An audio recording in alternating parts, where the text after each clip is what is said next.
भाभी क्या हुआ? इतने गुस्से में कहाँ जा रही हो? सब ठीक तो है ना? अब क्या बताऊं नंदिनी, इस घर में जब से आई हूँ तब से मैं खुद को दूसरे नंबर पर ही देख रही हूँ।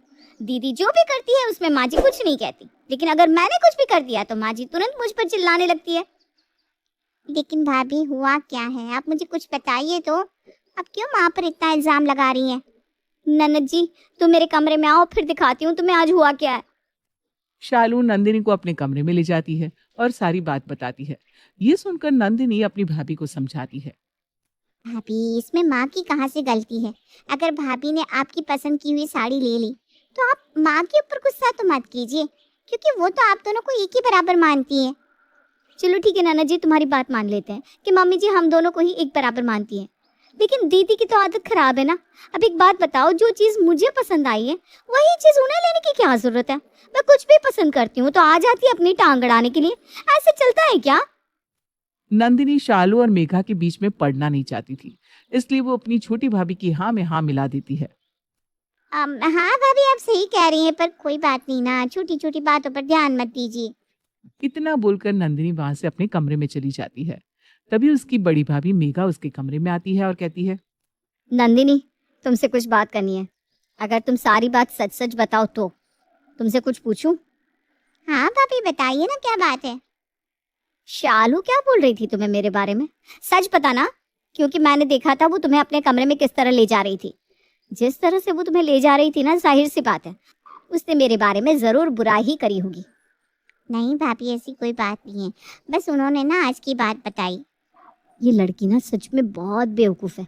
अब नंदिनी तुम ही बताओ, अगर मुझे कोई साड़ी पसंद आई और मैंने उस साड़ी को खरीद लिया तो उसमें बुराई क्या है? अब जब मैंने साड़ी खरीद ली तो कहती है वो साड़ी अच्छी थी, पहले मैंने उसे देखी थी। अरे देखने और खरीदने में फर्क होता है। जो चीज़ मैं पसंद करती हूँ वही चीज़ उसको भी पसंद आती है। ऐसा ना हो कल को मेरे पति को ही पसंद करके बोले मैंने पहले देखा था। हाँ भाभी, आप भी ना छोटी छोटी बात पर गुस्सा हो जाते हैं। ठीक है ना, कोई बात नहीं, क्यों इतना माइंड कर रहे हैं इस बात को? हाँ यार, तुम सही बोल रही हो। मैं ही बेवकूफ़ हूँ जो उसकी बात पर गुस्सा हुए जा रही हूँ। वैसे भी ना उसके अंदर दिमाग नाम की चीज़ ही नहीं है। हाँ, मुझे तो अपना दिमाग लगाना पड़ेगा। अच्छा, चलती हूँ मैं। अपनी बात बोलकर मेघा वहां से चली जाती है तो वहीं नंदिनी भी अपने सर पर हाथ रखकर बैठ जाती है। ऐसे ही समय गुजरता है और एक दिन शालू का पति राहुल उसके लिए प्यारा सा नेकलेस लेकर आता है। अब क्या था, शालू उस नेकलेस को अपनी जेठानी के पास ले जाती है और उसे छेड़ने लगती है। दीदी, आप कुछ कर रही हैं क्या? लगता है तुम्हारी आंखें कमज़ोर है शालू, जो तुम्हें यहाँ मैं आराम करती हुई दिखाई दे रही हूँ ना। दीदी, आप हर वक्त गुस्से में क्यों बात करती रहती हो? मैं तो यहाँ आपके साथ अपनी खुशी बांटने के लिए आई थी। हाँ, लेकिन आप है कि आप मेरी खुशी सुनना तो दूर, मुझे देखना भी पसंद नहीं करती। ओह अच्छा, तो तुम मेरे साथ यहाँ अपनी खुशी बांटने आई हो। वैसे तुम अपनी खुशी मेरे साथ कब से बांटने लगी? बस आज से, अभी से। देखो ना दीदी, ये नेकलेस राहुल जी ने दिलाया है, सुंदर लग रहा है ना? हाँ, अच्छा लग रहा है। वैसे अच्छी बात है जो तुम जैसी गरीब को राहुल ने एक नेकलेस दिला दिया। एटलीस्ट अब तुम इसे पहनकर घूमती फिरती तो रहोगी। माफ करना दीदी, गरीब मैं नहीं, गरीब तो आप है, तभी तो आप कुछ दिखाती नहीं। अरे भले ही मुझे राहुल जी दिलाते हैं, लेकिन मुझे दिलाते तो हैं। चीट जी तो आपको कुछ दिलाते ही नहीं। तुम कहना क्या चाहती हो कि मेरे पति मेरा खर्चा नहीं उठाते? तुम्हारी हिम्मत कैसे हुई ऐसा बोलने की? दीदी, मैंने ऐसी कोई बात नहीं बोली, आप खुद ये बात बोल रही हो। बाद में मेरा नाम मत लेना कि मैं ऐसी बात कह रही थी। और हाँ, मैं यहाँ आपसे लड़ाई या झगड़ा करने नहीं, बल्कि आपको ये नेकलेस दिखाने आई थी। लेकिन आप ही क्या, आप मुझ पर ही भड़क रही हैं। आपको तो कुछ दिखाना ही बेकार है। शालू अपनी जेठानी को गुस्सा दिलाकर वहां से चली जाती है। क्योंकि शालू की बात मेघा को बहुत बुरी लगी थी, इसलिए वो अपनी आंखों में आंसू लिए ननद के पास जाती है। नंदिनी, सच बताना, क्या मैं तुम्हें गरीब दिखती हूँ?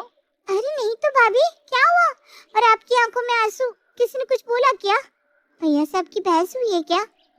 नहीं नंदिनी, तुम्हारे भैया से मेरी कभी बहस हो ही नहीं सकती, क्योंकि वो मेरा बहुत ख्याल रखते हैं। लेकिन मेघा नंदिनी को सारी बात बता देती है।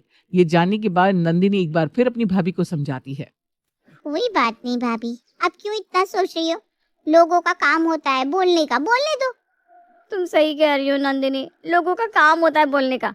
ये भी ऐसे ही बोलती रहेगी, मुझे फर्क नहीं पड़ता अब इससे। हाँ हाँ भाभी, बिल्कुल, क्यों नहीं।